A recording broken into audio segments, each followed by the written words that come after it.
এটা নিয়ে কামরা নিয়ে পুলিশ অতর্কিত হামলা চালায়, কিন্তু প্রকাশ্যে চট্টগ্রামে ছাত্রলীগ মিছিল বের করে যারা দক্ষিণ এশিয়ার সর্ববৃহৎ জঙ্গি সংগঠন, যারা বাংলাদেশের আইনের মাধ্যমে সংসদের মাধ্যমে নিষিদ্ধ হয়েছে, আজকে তাদেরকে মিছিল করতে দেন আর বাংলাদেশের জনগণের উপর জলকামান নিক্ষেপ করেন, এটা কোনোভাবেই গ্রহণযোগ্য হতে পারে না।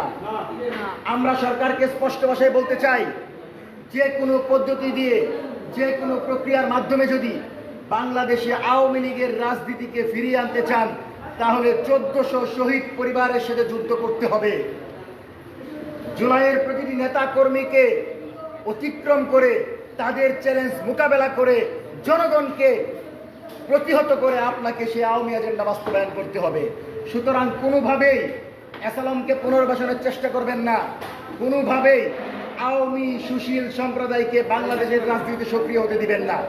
সুতরাং ইসলামী ব্যাংকের ঘটনায় যারা জড়িত এবং যে সকল প্রশাসনের কর্মকর্তারা অতি উৎসাহী হয়ে জনগণের উপর আঘাত করেছে, সুষ্ঠু তদন্তের মাধ্যমে তাদেরকেও বিচারের মুখোমুখি করতে হবে এবং বাংলাদেশের যে কোনো প্রান্তে নাগরিক প্রতিবাদ, নাগরিক সমাবেশ এবং নাগরিকদের কথা বলার, মুক্তভাবে কথা বলার অধিকার বাস্তবায়ন করতে হবে। কোনোভাবেই প্রশাসনের মাধ্যমে অথবা নিজ দলের নেতাকর্মীদের লেলিয়ে দিয়ে ভিন্ন মতকে দমন করার কোনো চেষ্টা এই সরকার করতে পারবে না। সম্মানিত সাংবাদিক বন্ধুগণ, দেশের চলমান রাজনৈতিক প্রেক্ষাপটে আমরা লক্ষ্য করছি, হঠাৎ নিরবিচ্ছিন্ন শিশু ধর্ষণের ঘটনা ঘটল।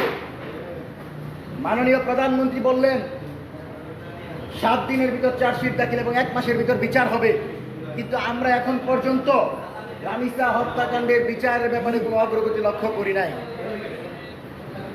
আমরা মনে করি যে বিচারের ব্যাপারে প্রধানমন্ত্রী ওয়াদা দিয়েছেন, যে বিচারের ব্যাপারে বাংলাদেশের জনগণ রাজপথে থেকে সরকারকে অনুরোধ করেছে, সেই বিচার যদি 1 মাসের ভিতর সরকার করতে না পারে, তাহলে এই সরকারের বিচার ব্যবস্থা স্বাধীন এবং নিরপেক্ষ নাই বলে প্রমাণিত হবে। এবং এই ক্রমাগত দর্শনকে আমরা কোনোভাবেই সামাজিক অবক্ষয় মনে করি না। আমরা মনে করি আওয়ামী লীগের ফান্ডিংয়ে, আওয়ামী লীগের টাকায় বাংলাদেশের কিছু লোকজনকে লেলিয়ে দেওয়া হয়েছে, শিশুদেরকে দর্শন করে এই সরকারের রাজনৈতিক পরিবেশকে অস্থিতিশীল করে একটা আন্দোলনের দিকে দেশকে নিয়ে যাওয়া। এবং তারা মনে করে যে বিএনপি জামাত যদি আন্দোলন করে, বিএনপি জামাত যদি দাঙ্গায় লিপ্ত হয়, তাহলে হয়তো মাঝখান দিয়ে ফায়দা নিয়ে আবারও তাদের আপা প্রবেশ করবে। আগেও বলেছি, হাসিনার রাজনীতির কবর রচনা হয়ে গেছে, আপা ফেরত আসবে সেই স্বপ্ন ভুলে যান।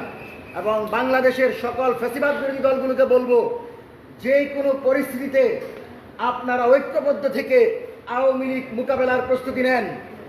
বাংলাদেশের রাজনীতিতে আওয়ামী লীগ যদি ফেরত আসে, এই আওয়ামী লীগ সবার আগে তারেক রহমানের উপর আঘাত করবে। এই আওয়ামী লীগ যদি ফেরত আসে, সবার আগে বিএনপিকে ধ্বংস করবে। সুতরাং বিএনপির যে ভাইয়েরা আওয়ামী লীগ পুনর্বাসনের দায়িত্ব নিয়েছেন, তারা নিজের পায়ে কোড়াল মারছেন এবং ফ্যাসিবাদ বিরোধী দল বিএনপিকে ধ্বংসের দিকে ঢেলে দিচ্ছেন। সেজন্য এসালামকে পুনর্বাসন চলবে না, আওয়ামী লীগকে পুনর্বাসন চলবে না, এবং কোন প্রক্রিয়ার মাধ্যমে আওয়ামী লীগের রাজনীতি থেকে সক্রিয় করা যাবে না। সম্মানিত সাংবাদিক বন্ধুগণ, গতকাল কুখ্যাত সন্ত্রাসী, রক্ষী বাহিনীর সন্ত্রাসী তুফায়েল এর মৃত্যু ঘটেছে। তুফায়েল মৃত্যুবরণ করেছে। আল্লাহ তার প্রাপ্য বুঝিয়ে দিবেন। তুফায়েল সেই বিদ্যালয়ে মালিককে হত্যা করেছিল।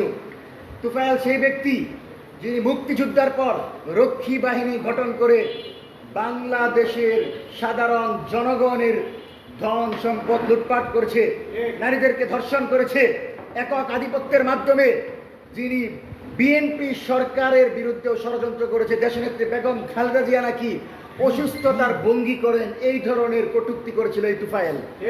সুতরাং এই তুফায়েলের জানাজা যে হয়েছে, এটাই তো আমাদের জন্য দুঃখের বিষয়।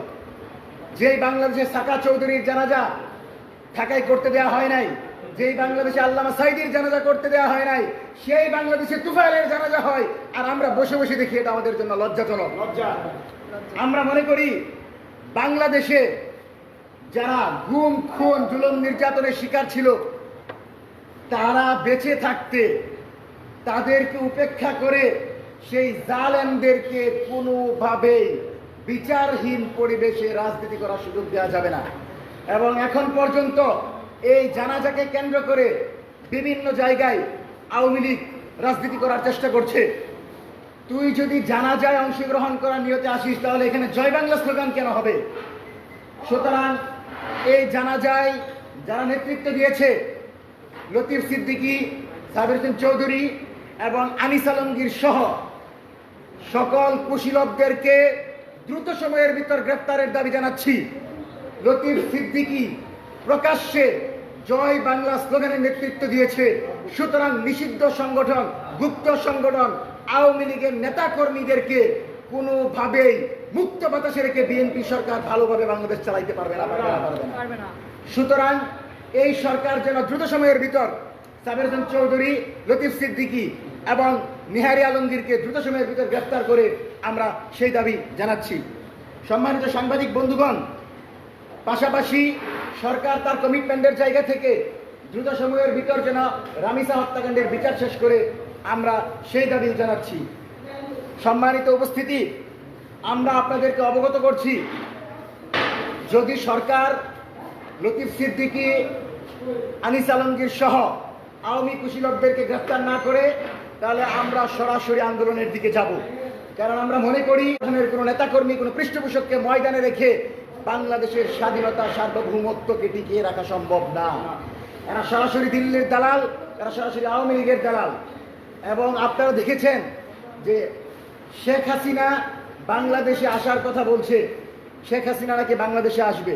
আমরা আমাদের জায়গা থেকে বলি, এই সরকার অবশ্যই শেখ হাসিনার ফাঁসির রায় কার্যকর করার জন্য শেখ হাসিনাকে ফিরিয়ে আনতে হবে এবং শেখ হাসিনাকে ফিরিয়ে এনে বিচারের মাধ্যমে সবচেয়ে দ্রুত সময়ে তার ফাঁসির রায় কার্যকর করবে।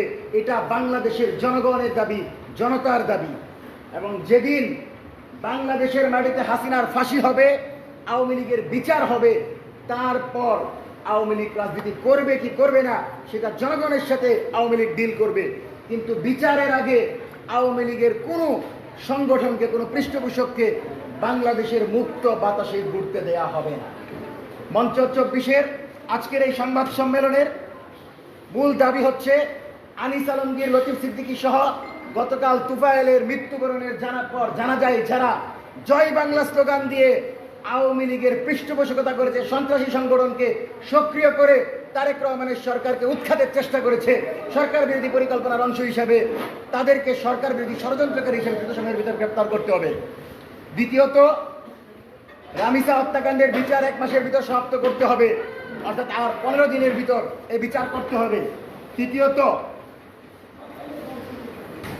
1-11 যত কুশীলব যারা মিডিয়া ফেসিবাদের মাধ্যমে, মিডিয়ার মাফিয়া তন্ত্রের মাধ্যমে বাংলাদেশের জুলাই নেতৃবৃন্দকে কষ্ট করছে, 1-11 অন্যতম কুশীলব মাহফুজ এবং মতিকে দ্রুত সময়ের ভিতর জবাবদিহিতার আওতায় আনতে হবে। কারণ এই মাহফুজ, মতি তারেক রহমান এবং খালেদা জিয়াকে হত্যাযোগ্য করে তুলেছিল এবং তাদের ডেইলি স্টার এবং প্রথম আলো বিএনপি সরকারের বিরুদ্ধে, বিএনপির বিরুদ্ধে লাগাতার মিথ্যা অপবাদ এবং প্রচারণা করে বাংলাদেশে আওয়ামী লীগকে টিকিয়ে রেখেছিল এবং তারেক রহমানের উপর নির্যাতনের পিছনে এই ডেইলি স্টার এবং প্রথম আলো দায়ী ছিল। সুতরাং এদেরকেও দ্রুত সময়ের ভিতর বিচারের আওতায় আনতে হবে।